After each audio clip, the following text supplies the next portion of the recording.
Friends, कैसे हो आप लोग। तो फ्रेंड्स, हमारा जो सीरीज चल रहा है ऑब्जेक्टिव क्वेश्चन का, जिसमें हमने हिंदी के पहले चैप्टर का पहले ही करा दिया है ऑब्जेक्टिव क्वेश्चन, जिसका लिंक आपको डिस्क्रिप्शन में मिल जाएगा।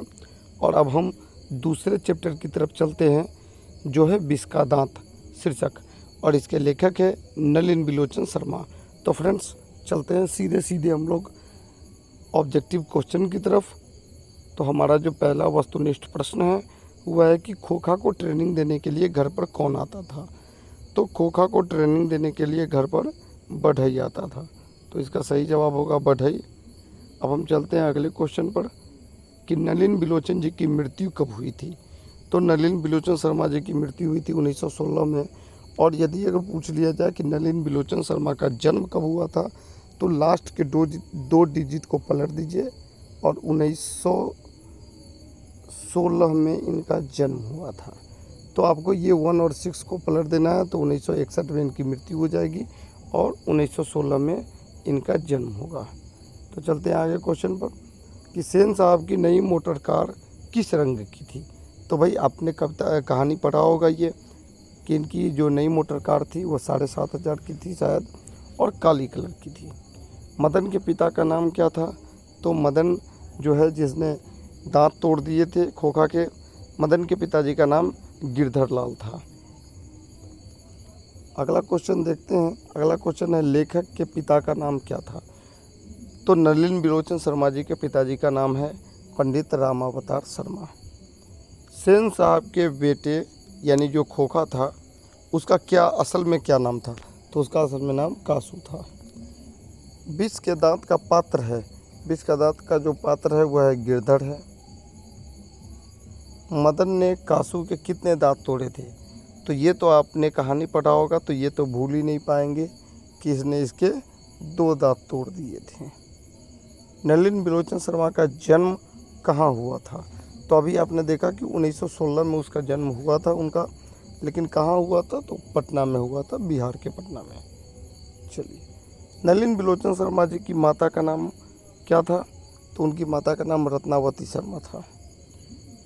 विष के दांत समाज के किस वर्ग की मानसिकता को उजागर करती है। तो यह निश्चित रूप से मध्यम वर्ग की मानसिकता को उजागर करती है। ऐसे ही लड़के आगे चलकर गुंडे, चोर, डाकू बनते हैं।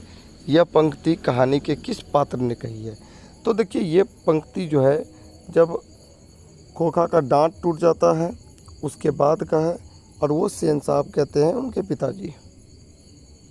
अगला प्रश्न है हमारा, किसके अनुसार सेनों ने सिद्धांतों को भी बदल दिया था। तो भाई एक ही तो उनका राज दुलारा था खोखा, इन्हीं के हिसाब से उसने सारे नियम कानून घर के और सारे सिद्धांतों को धीरे धीरे करके बदल दिया था। क्योंकि उनकी बेटियों के समय जो नियम कानून थे वो एक सभ्य वाला नियम कानून था, इसलिए उनकी 5 बेटियां बड़ी ही सभ्य और सुशील थी। लेकिन खोखा तो फिर भी खोखा था, बुढ़ापे में जन्म लिया था जब इसकी जन्म की कोई उम्मीद ना बची थी। विष के दांत कैसी कहानी है। तो देखिए, विष की दांत अगर देखा जाए तो सामाजिक भी ऑप्शन हो सकता है, लेकिन ऐतिहासिक बिल्कुल नहीं होगा, धार्मिक बिल्कुल नहीं होगा। यह एक मनोवैज्ञानिक पर आधारित प्रश्न है, क्योंकि यहाँ पर क्या होता है कि किसी में हिम्मत नहीं होती है कि खोखा के खिलाफ आवाज़ भी उठा सके।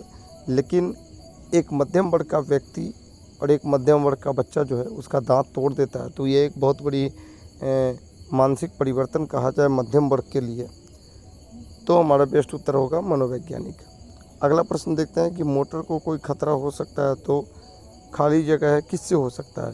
तो मोटर को खतरा होगा तो खोखा से ही होगा ना, उनकी बहनों से तो कोई खतरा है नहीं। सेन साहब की आंखों का तारा है। तो इकलौता आंखों का तारा है और वह है खोखा। सेन साहब की कार की कीमत, सेन साहब की कार की कीमत जो थी वह थी 7,500 रुपये। चूँकि जिस समय में ये कहानी लिखाया गया था उस टाइम में 7,500 रुपये बहुत होते थे, तो नलिन बिलोचन शर्मा जी ने 7,500 रुपये दाम लगाए थे, जो कि उस समय के हिसाब से बहुत था।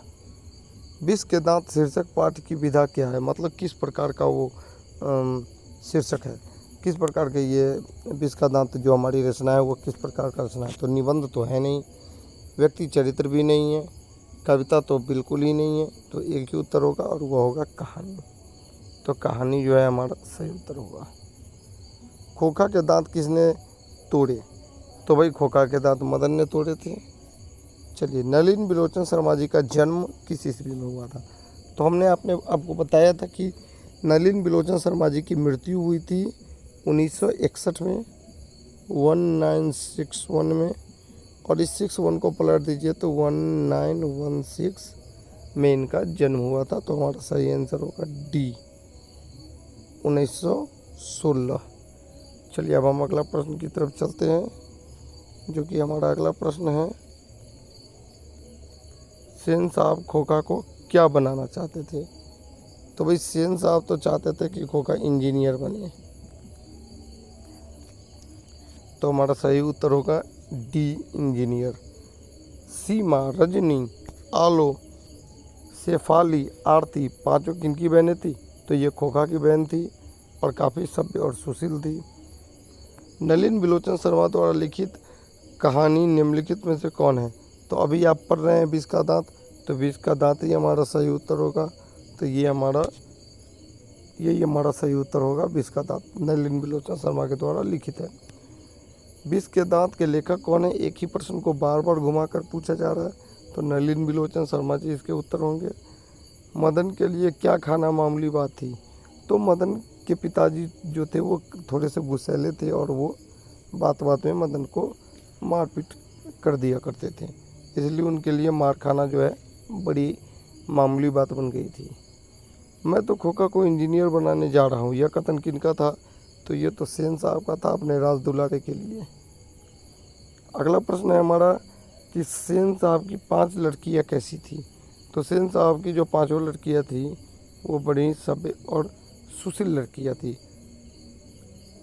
तो ये रहा हमारे कुछ ऑब्जेक्टिव प्रश्न जो इस चैप्टर से बन सकते हैं, जिसमें कुछ महत्वपूर्ण प्रश्न हैं, जैसे नलिन बिलोचन शर्मा जी का जन्म, उनकी मृत्यु। उनका जन्म पटना में हुआ था और 1916 में हुआ था, उनकी मृत्यु 1961 में हुआ था। तो अब जो हम आगे देखेंगे, तीसरा चैप्टर हुआ है भारत से क्या सीखे, और जिसके लेखक हैं मैक्स मूलर। तो आज का वीडियो यहीं तक, मिलते हैं फिर नई वीडियो के साथ।